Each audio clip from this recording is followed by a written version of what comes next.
Hapa ni Kamanda Maele Wilonja Rashid. Habari za muda huu. Sisi tunapenda tukuelezee mambo yafuatayo. Katika mji wa Uvira, wazalendo wote wenye kuwa hapa katika mji wa Uvira huu, tumekatala kabisa katakata ule kamanda mwenye kutumiwa hapa aje akaongeze nani operation hapa. Tumemkataa kabisa. Sababu tunajua ni mtu wa M23. Tunajua gisa alifanya mambo ya Goma. Tunajua gisa alifanya mambo ya Bukavu. Na ni yeye ndio alipoingiza adui katika hizo province mbili. Kwa nini tena atumiwe hapa Uvira? Acha akatumike hapa. Kwa sababu tena ametairishiwa kama vile wanavyojuana vibaraka. Aje tena akauangushe mji wa Uvira. Mtu kama huyu tumempinga, ni adui kabisa wa Kongo. Tumempinga kabisa, ni adui wa Kongo Mnyarwanda. Na wajue kama wanagonga mwamba. Wajue kama wanagonga mwamba Uvira Fizi. Wanagonga mwamba. Yaani bunduki italia na bunduki itasema kweli. Na wale wote wenye kuwa upande wa maadui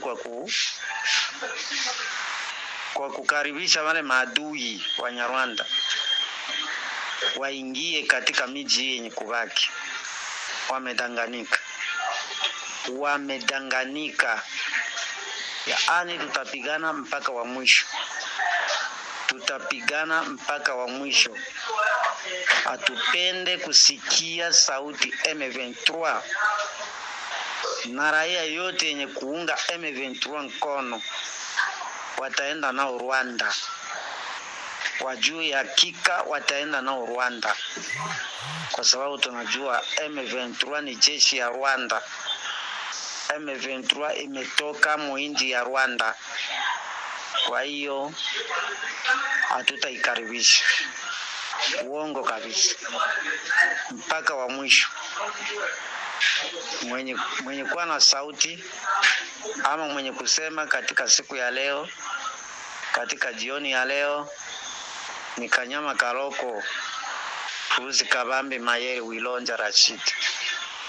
Ndio mwenye kwa mikro ya Magharibi. Asante. Yeyote anapo sikia sauti yangu aitie katika moyo wake. Asante, tuko pamoja. Na DRC yenyewe kwa ujumla, sauti ya mzalendo inawasilisha na kupaza sauti pakubwa kulaani mfumo mbovu sana wa serikali kuruhusu majeshi ya FARDC kurudi kwenye mashamba ya vita ambayo waliyatoa kwa adui na kuyaacha kwa uzembe. Majeshi ya FARDC yameonekana kurudi kwa wingi maeneo mbalimbali yanayoshikiliwa na wazalendo kwa udanganyifu wa kuja kufanya ushirikiano na wazalendo. Ukweli usiopingika ni kwamba kwa sasa kwenye mashamba ya mapigano 90% katika vita hii, 90% ya FARDC ni wasaliti. Hivyo kuwapa nafasi ya kurudi tena kwenye miji waliohiacha ni kuwapa fursa nzuri ya kuja kueneza sumu katikati ya wazalendo. Huu ni uzembe wa hali ya juu katika vita hivi ambao unaonekana upande wa serikali. Nikienda kuacha utangulizi huu, nitaenda kukujuza kile kilicho kwenye mapigano, kile kilicho kwenye mipango ya wazalendo kwa ajili ya mazishi ya M23. Ila ngoja nipaze sauti kufikisha ujumbe wa wazalendo kwa taifa la Bukavu. Jeshi la wazalendo limetangazia wakongomani wote waishio katika mji wa Bukavu. Watu wa Bukavu wanaombwa kukaa ndani na kutokutoka nje ovyo ovyo. Maana waasi wa M23 wana mpango mbaya dhidi ya watu wa Bukavu. Mpango wa adui ni kupiga risasi ovyo ovyo kwa raia kipindi watakabiliwa na wazalendo, ili watu wafe wengi na ionekane kuwa ujio wa wazalendo umeleta taharuki mjini na kuua watu wengi wasio na hatia. Yani iwe mwanaume, mwanamke, mzee, kijana au mtu gani mwingine, M23 itapiga risasi. Tuwe makini na tufuate sauti ya mzalendo. Kiufupi, adui hana huruma na sisi na hatishwi na damu ya wakongomani. Hawa jamaa wako tayari kuua maelfu ya watu wetu kwa ajili ya siasa zao za kijinga yani. Jifikirie mtu yuko tayari kukuua ili tu waonekane kwa watu wengine kuwa yeye hana hatia yoyote. Ni ajabu kweli kweli. Alafu wanajiita les libertaires. Lo, ukombozi wa kuua ovyo watu wa kwenu. Ngoja kwanza, mimi si mshabiki wa siasa za Rais Tshisekedi, ila nakumbusha watu walio kwenye miji iliyomilikiwa na waasi kuwa katika historia ya wapiganaji na wapigania uhuru wa Kongo hakuna mtu aliyekuja kutukomboa kwa kumwaga damu ya nduguze isipokuwa kwa mifumo mibovu ya utafutaji madaraka. Ndiyo, achana na huyo unayemfikiria kwa muda huu. And then niulize mimi nikutajie Kimpa Vita, Simon Kimbangu, Mamadou Mustafa Ndala, Patrice Lumumba au nani mwingine niwezaye kumtaja? Hayupo. Au tumzungumzia Musa sijui aje na maono ya kulitoa taifa letu utumwani, Tshisekedi akiwa ndo farao, alafu Musa huyu tena awashambulie na kuwaua kiolela ndugu zake wasio na hatia, yani Wafuliro, Wabembe na makabila mengine mashariki kuwa ndo wana wa Haruni. Huenda hujanipata vizuri. Mimi sio tu mzalendo, ila ni msomi pia. Hivyo wino wangu usikuchanganye. Ninachojaribu kusema ni hiki: katika historia ya upiganaji wa uhuru hakuna mkombozi aliyekuwa tayari kumwaga damu ya ndugu zake kwa ajili ya madaraka. Huyo mkombozi wa namna hiyo hayupo. Hivyo ukitaka kumjua mkombozi anayestahili na maana halisi ya ukombozi, achana na waasi, achana pia na serikali. Na maanisha nchini DRC jicho lako wape wazawazi, wazalav kama ambavyo kina dada wangeweza kuwaita. Wameua ndugu yako? Hapana. Ikiwa jibu ni ndio, basi wewe ni Mnyarwanda. Fanya hima urudi kwenu, maana baada ya kifo cha nduguyo anayefuata ni wewe. Udongo ni wa kwetu na si wa kwenu. Achana na propaganda za kijinga brother. Kutakuwa upande wa Tshisekedi haimaanishi kujiunga na adui. Huo ni upuuzi. Huenda usikubaliana na uongozi wa rais, lakini katika vita hivi kwa nini kujiunga kwa watesi wetu? Hii ni swali tu ambayo nakuuliza. Nangaa ni kibaraka cha Mnyarwanda na hana maneno yoyote ya kutuhubiria. Captain Ibrahim Traore wa Burkina Faso alifanya mapinduzi miaka kadhaa iliyopita. Ulisikia aliua ndugu zake wangapi wasio na hatia? No, hilo halipo. Kipindi unatafuta majibu ya hayo maswali, sauti inazidi kujielekeza kwa watu wa Bukavu. Mzalendo anasema hataki kumwaga damu ya Mkongomani. Ikiwa unafanya kazi mbali na nyumbani, acha kwenda kazini. Na ikiwa unafanya kazi na adui, na wewe utachukuliwa kama adui. Ikiwa unashirikiana na adui kwa namna yoyote, ikiwa unafanya kazi kwenye maofisi ya mabwana, utauawa pamoja nao. Sio vitisho, ni onyo kwa ajili ya usalama wako. Acha kukaa makundi na usitoke nyumbani kabla ya saa 2 asubuhi. Usipeleke watoto shuleni, wakati huu ni mgumu sana. Watu wa dini wajitahidi kuombea kwenye majumba yao. Uwe Mkristo au Muislamu, manake shehe, mchungaji, askofu, salia nyumbani kwako. Kiufupi, mwenye busara sitoke nyumbani. Kuhusu utakula nini, sijui nijibu nini pia. M23 ina mpango wa kufanya mauaji ili iseme ni wazalendo. Ikiwa wewe ni FARDC ulijiunga na M23 na uko Bukavu, jisalimishe haraka iwezekanavyo kwa wazalendo, maana tunakuja kuchukua Bukavu yetu na Bukavu iko sub control yetu. Milango yote ya Bukavu imefungwa. Hakuna pa kutokea. Ikiwa tutaanzisha humo ndani, hakuna pa kukimbilia. Na kazia tena, acha kufanya kazi kwenye maofisi ya M23. Usiseme sikusema. Sauti ya mzalendo ni hapa kukupasha na kukujuza. Anyways, wazo la kibabe la mzee wa habari mbichi kutoka Yambalieto limekufikia pia ulipo au nikujuze? Iko hivi. Wito unatolewa juu ya ukosefu wa kiu ya uongozi kwa wazalendo. Inaonekana hawa jamaa wanakosa kabisa hamasa na kiu ya kutawala. Na huu ni udhaifu mkubwa sana kwa wazalendo. Nini tena? Uasi ndio tunakuambukiza? Hapana. Nini sasa? Ngoje nikuambie. Wazalendo wakiwa na siasa ya kiu ya uongozi ni msaada mkubwa kwao kwa maana ya kupiga na kutawala. Ila ikiwa kusonga kwao mbele ni dhaifu na hafifu sana, ni kwa sababu wanapiga ila hawatawali. Huu ushauri si wa kuigawa nchi, lakini wazalendo wangejitahidi kuchukua uongozi wa miji wanayoishika. Hii game ingekuwa rahisi na tamu sana. Utasema sauti ya mzalendo inasema kitu gani? Nasema hivi: mkipiga eneo fulani, simamisheni kiongozi wa kizalendo mahali hapo. Popote mnapopiga, uwekeni kiongozi wa kizalendo asimamie, ili maeneo yote yawe upande wetu na iwe chini ya uongozi wetu. Maana yake hata baguverner wenye wataanza kuwepo wawe wazalendo.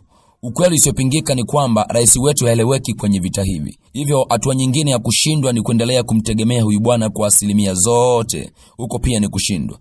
Ikiwa hizi teritwari zote tunazoshika zingekuwa chini ya uongozi wetu, hata M23 itachemka akili, maana hata Warundi wako tayari kusaidia wazalendo, ila ni rais wetu haeleweki. Sehemu ya kupigana anataka diplomasia, sehemu ya diplomasia anataka kukimbia, anapotakiwa kufanya maamuzi ni kuongea ovyo ovyo. Kwa hiyo hata majeshi yanayokuja kusaidia yanakuja kwenye vita, yanakuta rais yupo kwenye diplomasia. Hii ni shida tupu. Udokezwe, uzuri wangu nikiongea hata masaa mawili bado utaendelea kunisikia. Yes, yani na kuchanganyia ladha mbalimbali, utamu lioje. Sauti ya mzalendo. Ngoja kwanza na kusafirisha kwa Jenerali Maheshe pale Walungu. Mambo yamewaka huko, taarifa sijui umezipata au ndo nikujuza tena? Ikiwa ni ndio au hapana, mimi nitakujuza kwa ufupi sana. Sikia za ndani. Baadhi ya silaha nzito na za kisasa ambazo zilikuwa zimewekwa kwa ajili ya kusaidia vita vya Ukraine, Ufaransa alicheza game na mkono wa kushoto na kuikabidhi Rwanda silaha hizo. Nini sasa? Huko Walungu Jenerali Maheshe amemkimbiza RDF M23 kwa kumpiga barabara. Unajua kupigwa barabara? Jamaa walipigwa kipigo cha hatari. Kwa silaha zipi? AK47, mapanga, mikuki na mishale. Jamaa wakamkimbiza muhasi bwana. Vipi wakipata ufadhili wa silaha serikalini? Nadhani ni ndani ya siku 2 tu game ingekuwa imeisha upesi sana. Hapo bas. Nikienda kutamatisha hili leo na kusomea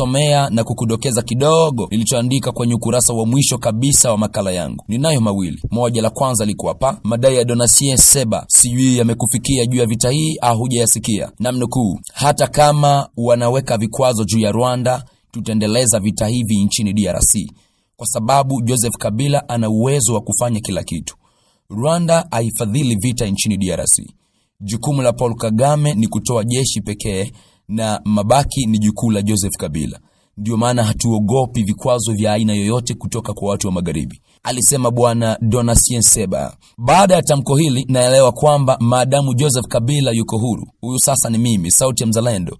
Manake ni kusema vita hii bado ni ngumu kwa namna fulani, maana hata Google haijui hesabu ya pesa ambazo huyu mwamba alijizolea kwa wizi nchini DRC kwa miaka 18 aliyofanya madarakani akila mema ya nchi. Hilo tuachane nalo. Rwanda inaimarisha jeshi huko Bukavu na kwenye barabara ya Nyangezi kutafuta jinsi ya kushambulia mji wa Uvira. Kufuatia hili, Jenerali wa FARDC Masunzu wa eneo la 3 la ulinzi alimteua kanali wa safu ya sekta ya uendeshaji Sokola ya pili huko Kivu Kusini, bwana Gervais Kambale. Watu wa Uvira wanakataa na kupinga vikali kuteuliwa huku kwa kanali Gervais Kambale kama kamanda wa operesheni katika uwanda wa Ruzizi na Uvira katika mkutano uliofanyika jana ya tarehe 5 Machi 2025 huko Uvira.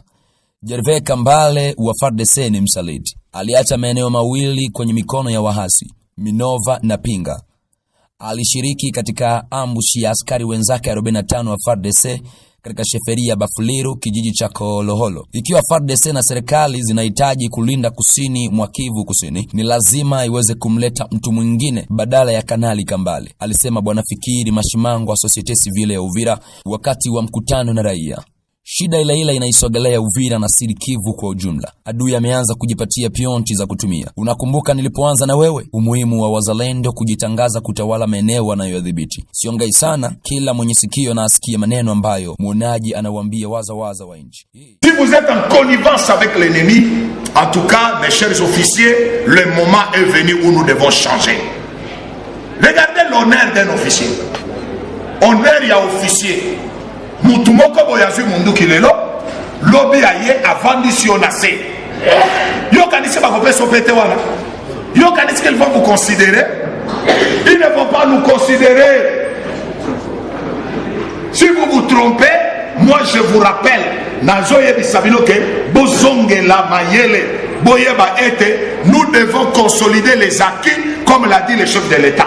Donc ce que nous avons, nous devons les garder. Atatu kolala zala metola na zana mboka na biso okokima wandengo za wana ozata na $1 te okokati sha olongoli teni okati si na Zambi na koyamba yo, Tanzania na koyamba yo, mboka nini koyamba yo, okomona pass